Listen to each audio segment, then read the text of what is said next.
Hi. So I decided to do a basic makeup 101 video because I realized a lot of you didn't have some of like the basic knowledge and or tools. This video is going to cover kind of the steps that I take when I put on a regular face and the tools I use. I just basically have done what you guys are doing and watch a bunch of videos, take a lot of recommendations that the girls that I follow have mentioned, and then 80% of what I know and do and everything is by me playing around with everything. So that's what I like about makeup, is like you can't like mess up, because if you do, you just wash your face and you start over, whatever. But I'm gonna go over some of the tools that I use. I have narrowed down my favorites, the ones that I know work for me and my skin. I'm gonna throw in a couple that I don't use very often, but depending on the product, I will use. Also, I got a new phone, so I hope this is better quality, and I hope it's better sound and like not that weird clicking. I'm also doing it now during the day when I have light coming in from over there, which is why I have a shadow, and my tacos. But anyways, I'm gonna start with primers. I've seen a lot of YouTubers now apply primers with like brushes and stuff, and I think that's a waste. I don't know why. I mean, I had one brush that I was like, okay, this looks like what this girl's using, and I applied my primer with it, and I realized I ended up using more primer to get the same kind of coverage that I would with my hand, whatever. No matter what, always start with a clean face. Some people are like, oh, you don't need primer if you just moisturize your skin properly. Wrong. Moisturizer, depending on the kind that you use, can actually create a lot of oil, and whatever foundation you end up using, depending on what's in that product as well, can just make your skin very oily and the product break apart. So either way, no matter what, use a moisturizer. If you're wearing sunscreen, wear sunscreen, great. But I always put a primer on anyways. In my mind, it kind of just like puts on a top layer. That way when I wash it off, I feel like it hasn't sunken into my pores as much. Like, you know, the 45 layers of makeup I put on. And so far it's worked for me. But again, you're gonna have to play around with all this as much as you want. I'm also starting with a clean face. My rosacea is kind of kicking or whatever. Like, I was outside and then I got red, and so here we are. All right, primer. I've already introduced you to this one, the Too Faced Hangover Recovery. When I'm super duper dry, this comes in clutch. It acts like a moisturizer as well. My skin has finally recovered from that crazy dry spell that it was in. Another one that I absolutely adore, and you can tell, is this one here. This is the Becca. Hey, wait, should I put it here? Because it's like dead space and like one taco. Taco? Easy. Anyways, this is the Becca Backlight Primer Filter. I love this if I'm doing like a super bare natural face, because it actually has like little shimmers in it. So if I'm gonna do a dewy foundation as well, I just have this like really beautiful glow, like this nice sun-kissed glow. I do add sometimes, and I will make another video to that, these Cover FX drops. These are just like glitter drops that I put in my foundation. I mix it all and I put it on, and it's just like amazing. Also, the Becca Backlit Primer does smooth out your skin. My biggest obsession is the Fenty, what is this? The Pro Filter Instant Retouch Primer. This one is like, it's a matte one for sure, soft matte. Oh my God, obsessed with this one. This one is from The Ordinary. So this is gonna be a very, very, very affordable one. I believe it's like $6, $7, $8, something like that. You can get it either on their website, you can get it at Sephora. A lot of places are carrying this now, but this is a silicone base. So you will see once it goes on, you kind of get like that really like smooth, like it's, you know, like nothing really, there's no tackiness to it. And you just have to figure out if like a silicone based primer is good for your skin or not. I really do like this one because the makeup always, like the foundation and powder and everything you put on, always adheres amazing to this. If you don't really need too much primer and you have just like a couple of problem areas, like some texture, or you get really oily here, for example, in your T-zone, I do recommend the Milk Makeup. This one is the Blur Stick. It's super choogy too, look, it's like that. And then you just, you know, stripe it on and then just, you know, lightly rub it in. And it absorbs oil, and it also really smooths you out. I have also mixed primers before where I'll use like the MAC Prep and Prime. Again, another one that I absolutely love, the MAC Prep and Prime. Skin Based Visage. I'll mix this with this one here. So if I have like texture on my forehead, this really does blur that out. I have a couple of samples that I was trying out. I'm not gonna lie, the YSL Blur Primer really does blur. Like, it really blurs. So if you have a lot of textured skin or scarring or anything like that, that's gonna be a good one to use. There's another YSL one, Instant Matte Pore Refiner. I've used this twice. It's nothing for me to be like, you have to go out and buy it. Like, I don't know, it's all right. The next one is the Hourglass Veil Mineral Primer.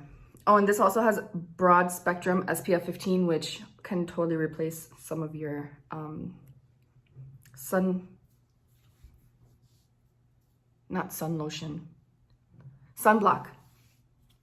Guys, this is hard. You forget words when you're talking.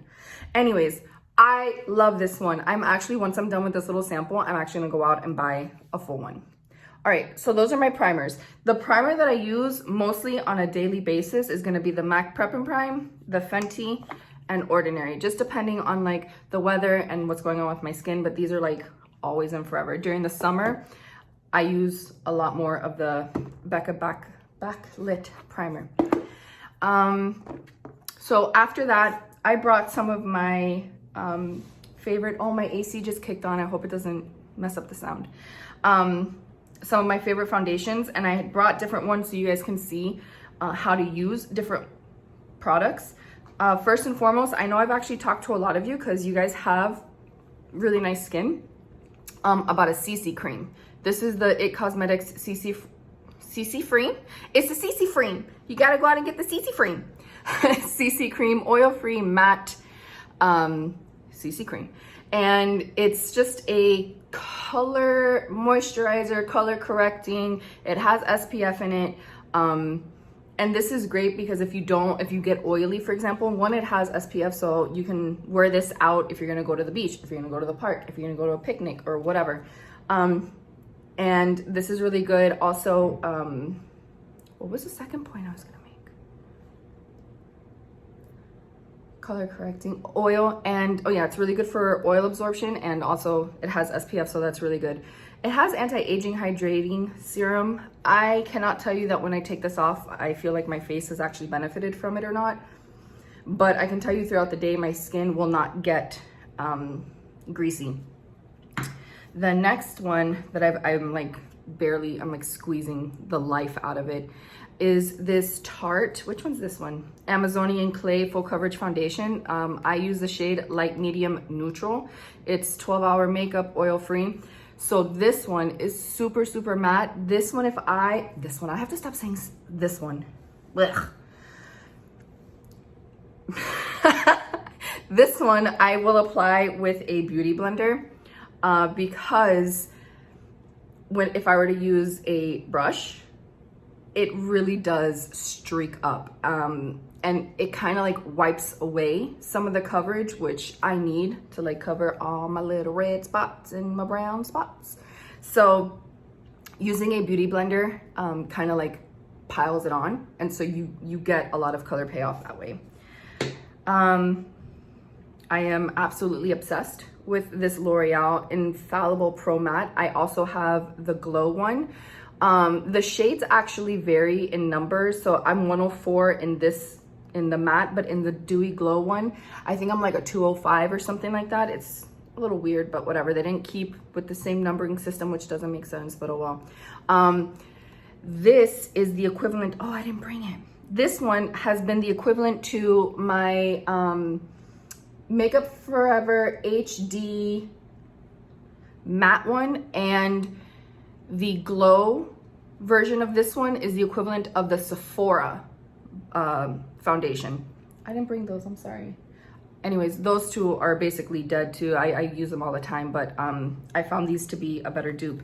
And then something I've been using probably since 2006, 7 or 8, I'm not sure, is the L'Oreal True Match.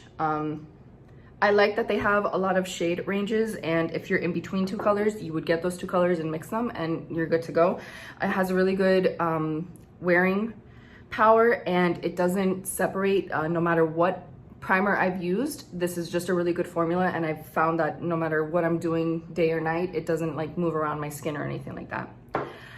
With that being said, moving on to concealer, I left my Tarte Creaseless in my vanity because while Tarte is good, the creaseless one, it creases so much. And I was talking to a girl in the store about it, and she had the same problem, and she's like, oh, well, I just used a damp beauty blender to blend it out and all that. So I was like, okay, I'll try that trick. And when I tried that trick, it actually like lifted a lot of the product, and I didn't get any of like the coverage that I was looking for. So I started playing around with the Il Makiage one, and I've mentioned it in my, I think my first video. What I like about the Il Makiage one is it's got good coverage. It's not, you know, insane coverage like they show on the videos that like pop up on Instagram or anything, but it's one of the ones that like I can wear it, I can build it and make it cover a lot more of my dark spots, or I can just do like 1 or 2 layers and it's perfect for like a natural face. So I appreciate that.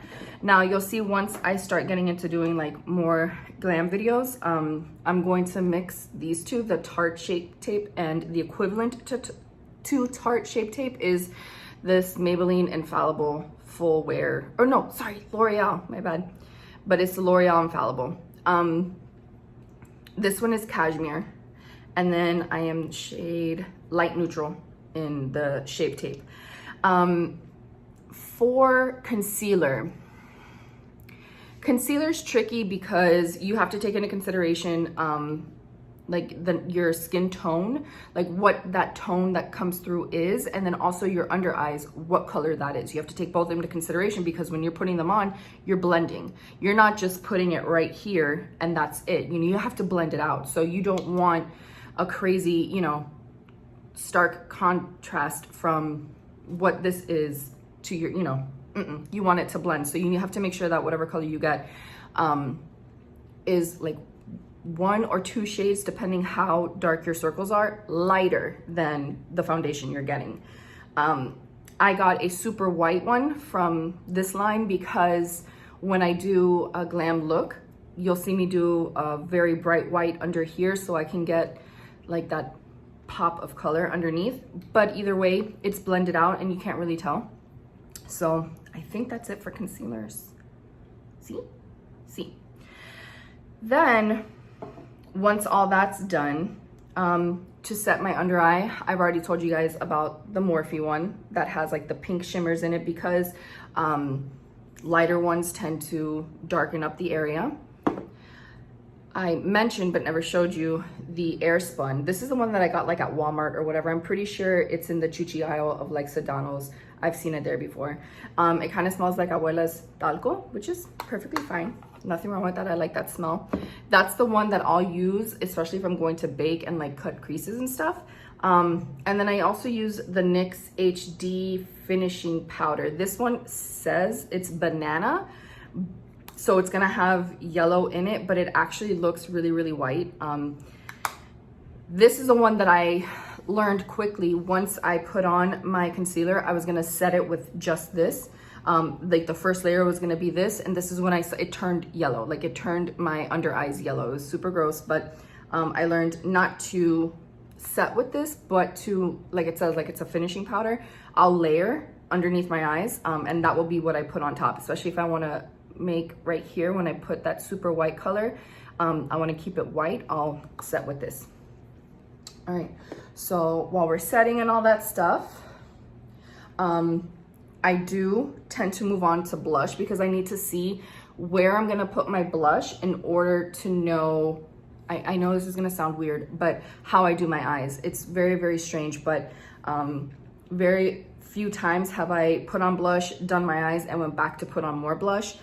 Instead, I do my blush and then whatever. Oh no. No, I skipped a step. Contour. Oh, I didn't bring my contour kit. Sorry. Anyways, I have a contour kit. It's the Kat Von D Shade Light.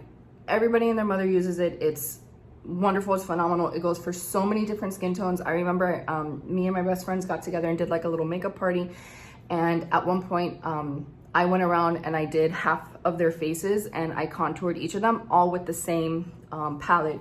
And they all are very, very different shades. Like my sister is like this rosy, peachy pink skin tone. Erica has like an olive skin tone. So, you know, I used the same palette for all of them and it worked out perfectly fine. I also will use a bronzer, the Hoola one, which is my favorite. I don't have it with me. Guess who's not prepared? I'll use that as well just to like blend out all those colors depending on like if I'm doing someone's makeup, like what their skin tone is. Sorry, so once I contour, I do put on the blush because I need to see like kind of what I'm working with. I do highlighting last and then I'll move on to eyes. No, eyebrows. So eyebrows, I mentioned that I use really just like this little Wet n Wild eyebrow kit because I get them tattooed. I don't have to spend so much time and product on my eyebrows anymore. I used to always do my eyebrows with the Anastasia Dip Brow, and then I also used the Benefit Cub Brow. It's a pomade, and you use like this super tight angled brush. Do I have one in here just to show you like an example? Yes. An angled brush like this. It's a little bit thinner than this actually. This is kind of thick, but imagine this like a little, not a little, quite thinner. And I would dip it in the pomade and I would do hair strokes up and then this to blend out the bottom, and then I'd go back and do the, anyways, it was this whole process. I am gonna do, even though I have eyebrows, oh, the sun went away. I'm going to do an eyebrow tutorial as well, just because before I got them tattooed, I was always getting compliments on how I did my eyebrows, even though they were different shapes. And one time, I didn't realize it, but I used purple eyeliner instead of a brown eyeliner, like brown brow pencil. I picked up a purple one and my friend Noelle stopped me one day and got really close and was like, girl, your eyebrows are purple. I was like, so yeah, I pay attention a lot more to my eyebrows. Anyways, so once eyebrows are done, I move on to eyes. Oh, I do use an Anastasia, the super thin pencil.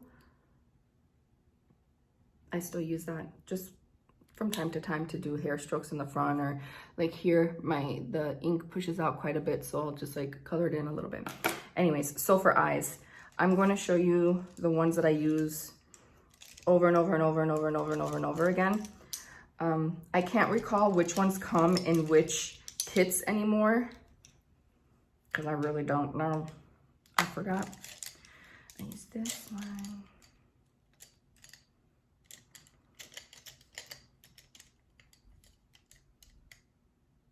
I use this one.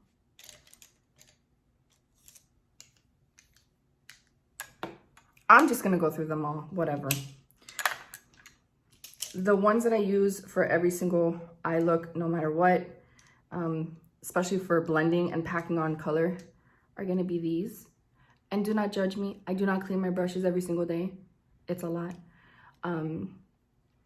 So you have like a super fluffy one, which is really good for, you know, blending everything out, also putting the transition color. This is still a fluffy one, but it's more tapered and it's good for getting like right in the creases if you're gonna blend that out. I have a different kind of fluffy one. These are all for blending, tapered. This is also another tapered blending brush. These two I use for really packing in the color here in the corners and in the creases, and blending it out. This one too, and I'll sometimes use this to drag down under here.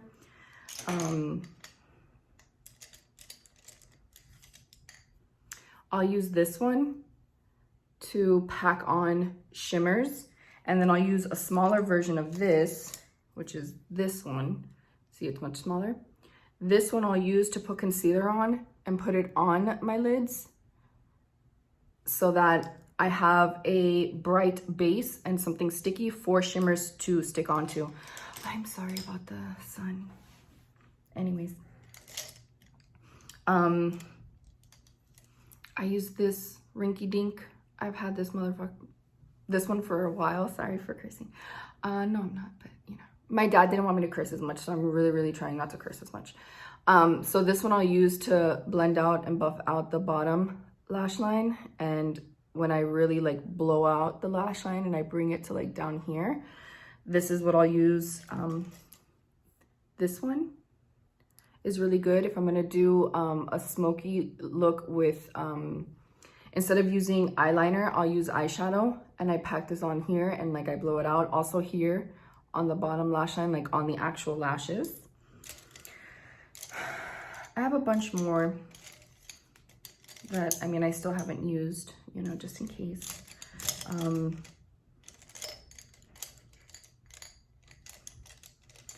I'll use a thicker, fluffier version of this one.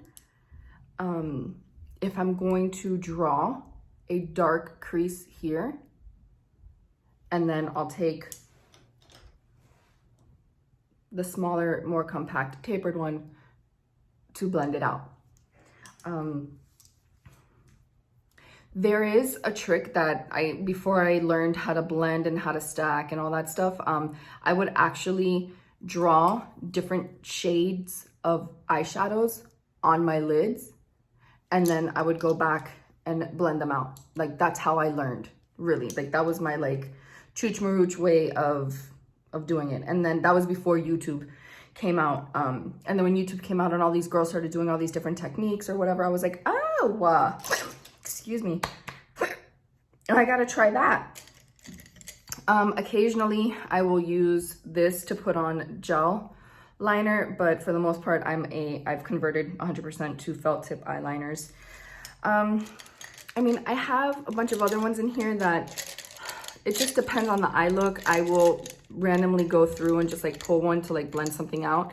This one here, I'll interchange this one with, where it's at?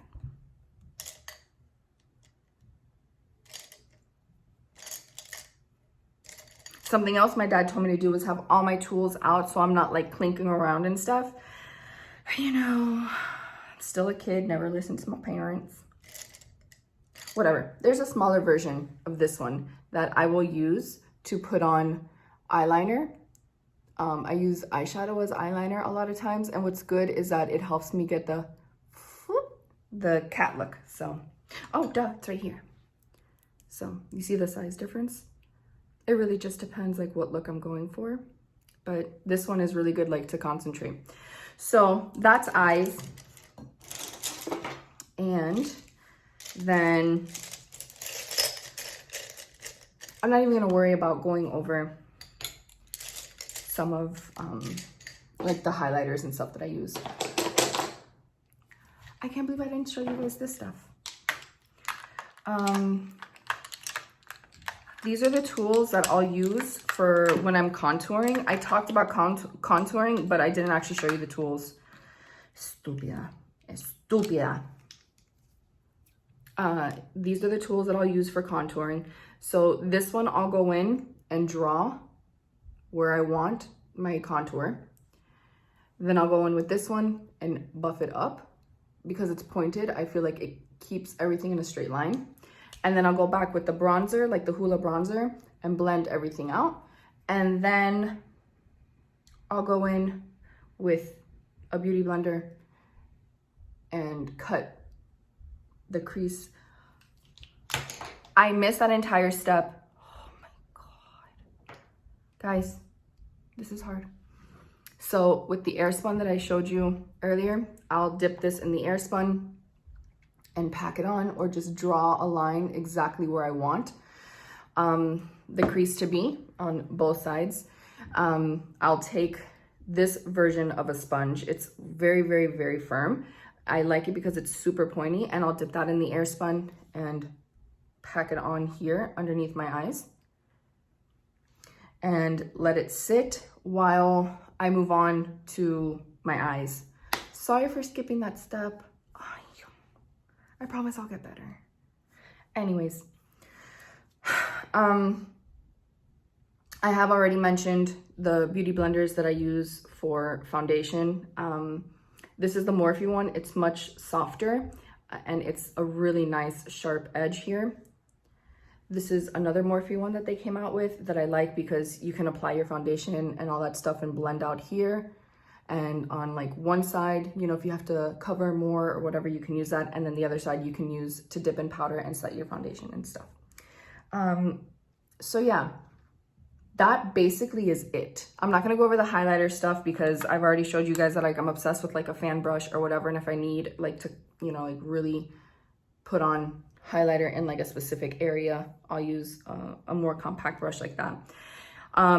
As I do more videos, I will point out what tools I'm using. Obviously, at the end of the day, you have to go out and purchase and buy and play with as much as you can to figure out what works best for you. All I can do is tell you my experience, what I've seen. A foundation brush is not 100% good for people with textured skin because it really does just like leave streaks, and a lot of people are not used to doing this with a foundation brush. Most people want to do this. They want to rub it around, but I feel like it just, not that I feel like it's wiped off makeup. And so that's a waste. So with a foundation brush, and I will do actually a video where half my face, I'll do it with the foundation brush. The other half I'll do with a beauty blender. I don't have a phenomenal camera. So I don't know if you're gonna pick up on the subtleties of that, but I will also do a video in that same video where I put my concealer on first and then my foundation versus how I usually do it, which is foundation and then concealer. Because a lot of you were like, oh wait, I didn't know I had to put on foundation first. And it's because you wanna have as much of a, you know, clear, blank, same tone canvas, and then you build up on top of that. You want to build up the lighter colors on top. So anyways, all right, that's it for this video. I'm going to record another one now where I do a full face, and I'll go in the order that I normally go in, and we'll go from there. Thanks, bye.